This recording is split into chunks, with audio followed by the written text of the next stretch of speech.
Last week, sinimulan ang Quad Wars at 4 na masked singer ang sumala para magpakitang kilas.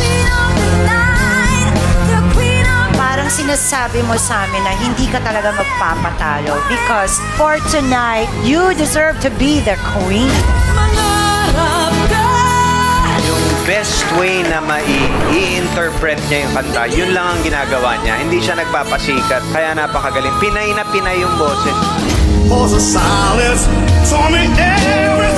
Every time na lumalabas po kayo, nag-expect po talaga kami ng isang concert. Parang nagiging mas bago yung kanta in a way. Nahirapan ng mga judge detectives kung sino sa kanila ang mabibigyan pa ng pagkakataong makalagpas sa susunod na rounds. Pero sa huli, hindi pa rin pinalad si Cunehu nang makatalon pa sa susunod na round. Para sa akin po, ang journey ko po dito sa Masked Singer ay sobrang saya po. Mamiss ko pong mag-aura-aura kahit nakamaskat po.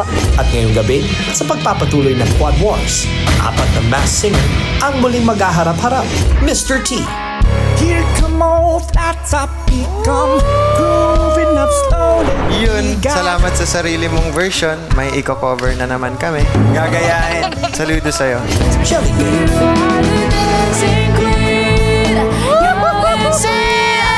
I will admit, I have become a fan of Jellybean. Foxtastic Samurai. Lumapit ka at ako'y naghihintay. Yung conviction niya sa lyrics, tumatagos sa costume.